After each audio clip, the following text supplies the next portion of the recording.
हाल ही में आपने फॉक्सकॉन के विषय में न्यूज़ में बहुत सुना होगा, जिसके कारण कि भारत के सेमीकंडक्टर हब बनने के सपने के ऊपर झटका लगा था। परंतु अब फॉक्सकॉन के द्वारा कुछ ऐसा कदम उठाए जा रहे हैं जिससे कि भारत का सेमीकंडक्टर प्लान को एक बहुत बड़ा बूस्ट मिल रहा है। अब शायद भारत सेमीकंडक्टर जायंट बनने के राह में निकल चुका है। हाल ही में हमने सुना था कि वेदांता एंड फॉक्सकॉन का जो जॉइंट वेंचर था वो टूट चुका है, जिससे कि सेमीकंडक्टर मैन्युफैक्चरिंग इन इंडिया को एक बड़ा सेटबैक था। इस पूरी खबर को हम शुरुआत से देखते हैं। इसमें आप देखते हैं कि पिछले साल सितंबर के महीने में फॉक्सकॉन एंड वेदांता के बीच में MOU साइन किया गया था, मेमोरेंडम ऑफ अंडरस्टैंडिंग साइन की गई थी गुजरात के ढोलेरा में एक सेमीकंडक्टर चिप मैन्युफैक्चरिंग प्लांट बनाने के लिए, जिसमें कि फॉक्सकॉन के द्वारा लगभग $20 बिलियन का इन्वेस्टमेंट करना संभावित था। परंतु इन दोनों कंपनीज़ के मध्य का जॉइंट वेंचर अब टूट चुका है। इसके पीछे कई अनुमान लगाए जा रहे थे और इसी विषय में हमने 2 दिन पहले भी एक सेशन किया था, जिसमें कि हमने हर संभावित कारण के विषय में चर्चा की थी। कुछ अन्य कारण जो कि फॉक्सकॉन के द्वारा कहे गए हैं कि फॉक्सकॉन जबकि एक हाईटेक कंपनी है जो कि आईफोन के मैन्युफैक्चरिंग एंड असेंबलिंग का काम करती है, जबकि वेदांता एक माइनिंग एंड मेटल्स के ऊपर कारोबार करने वाली कंपनी है, और इन दोनों कंपनी की अलग अलग फील्ड्स में एक्सपर्टीज़ होने के कारण वो एक साथ मिलकर के काम नहीं कर पा रहे हैं। इसके अलावा वेदांता के ऊपर एक बहुत बड़ा कर्ज चल रहा है, जिस कारण से कि फॉक्सकॉन वेदांता के साथ आगे काम करने के लिए थोड़ी पीछे हटती हुई दिखाई दी थी। इस प्रकार की सारी घटना भारत में घटने के बाद इसमें चाइनीज़ मीडिया ग्लोबल टाइम्स की भी प्रतिक्रिया सामने आई है, जिसमें कि इंडिया में चल रहे सेमीकंडक्टर प्रोजेक्ट्स के ऊपर एक मौकरी की गई है और व्यंग किया जा रहा था, और इन आर्टिकल्स में भारत को नसीहत दी जा रही थी। चाइनीज़ मीडिया का कहना था कि भारत को अपने पोटेंशियल्स एंड एम्बिशंस को पुश करना चाहिए, वो भी उस तरह जिस तरह चाइना करता है। भारत में बिजनेस एंड इंडस्ट्रियल एनवायरनमेंट खराब बताया और इसका कारण इंडियन रूल्स एंड रेगुलेशन में कमी बताया।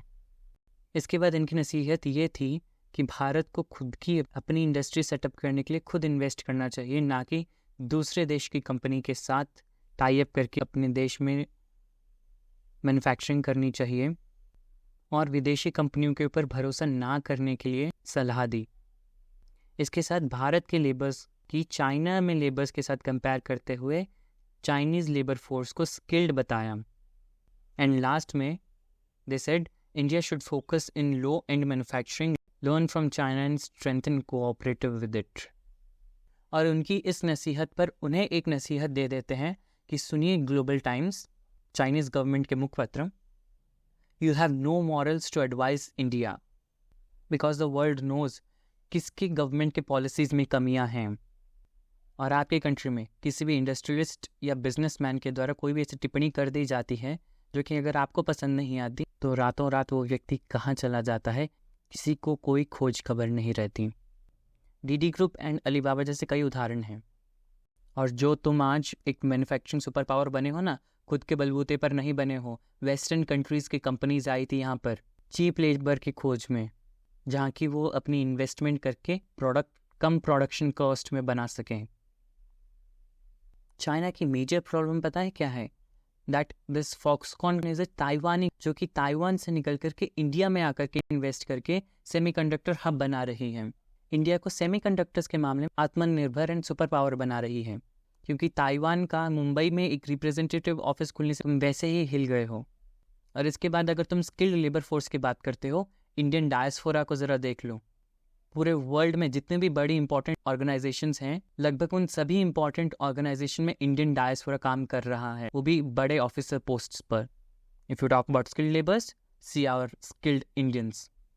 इसके बाद हम फॉक्सकॉन के हाल ही में उठाए गए कदम के विषय में देखें तो फॉक्सकॉन ने कहा है उन्होंने वेदांता के साथ केवल जॉइंट वेंचर से पुल आउट किया है, उन्होंने इंडिया में सेमीकंडक्टर फैक्ट्रीज बनाने से पीछे नहीं हटे हैं। वो इंडिया में सेमीकंडक्टर फैब्रिकेशन यूनिट्स बनाने के लिए प्रतिबद्ध हैं। वो लगभग 4 से 5 सेमीकंडक्टर चिप्स बनाने वाले मैन्युफैक्चरिंग यूनिट्स को सेटअप करेंगे। इस काम को करने के लिए उन्होंने 2 और इंडियन कंपनीज के साथ टाई अप किया है। बिजनेस कंपटीशन को देखते हुए उन्होंने अभी डिस्क्लोज नहीं किया है, परंतु जल्द ही वो उन दोनों कंपनीज के नाम जाहिर करेंगे। परंतु फॉक्सकॉन के द्वारा इंडिया में मैन्युफैक्चरिंग करने के लिए इतनी प्रतिबद्धता क्यों दर्शाई गई है? इसके पीछे इंडियन गवर्नमेंट के पॉलिसीज़ एंड इंसेंटिव्स हैं, एंड फॉक्सकॉन भी इस इंसेंटिव्स को लेने के लिए अपनी एप्लीकेशन देंगे। इन स्कीम्स एंड इंसेंटिव में प्रमुखतः अगर हम देखें तो इसमें सेंट्रल गवर्नमेंट के द्वारा लगभग $10 बिलियन, लगभग 76,000 करोड़ रुपए का पैकेज अनाउंस किया गया है। इस स्कीम के तहत सेंट्रल गवर्नमेंट के द्वारा दी गई इंसेंटिव्स के कारण बहुत हद तक प्रोजेक्ट कॉस्ट घटेगा।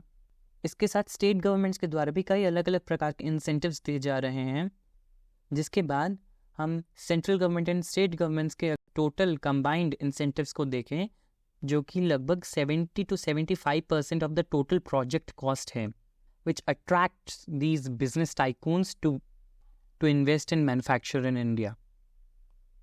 जिसमें कि फॉक्सकॉन के द्वारा भी बड़ी उत्सुकता से मेक इन इंडिया के तहत काम करने के लिए तैयार है। और फॉक्सकॉन के द्वारा कहा गया है कि इंडिया में मैन्युफैक्चरिंग करने के लिए वो और बेहतर पार्टनर की तलाश में है, चाहे तो इंडियन कंपनी हो या फिर कोई विदेशी कंपनी भी उनके साथ जुड़ करके अगर वो भारत में काम करना चाहते हैं तो वो उनका स्वागत करेंगे। इसके साथ फॉक्सकॉन कम से कम एक प्रोडक्शन लाइन को गुजरात में सेटअप करेगा। आप इस खबर के विषय में क्या राय रखते हैं कमेंट सेक्शन में ज़रूर लिखिएगा। आज के इस वीडियो के लिए इतना ही। आपका सौचेतना चैनल में आने के लिए धन्यवाद। See you in the next video.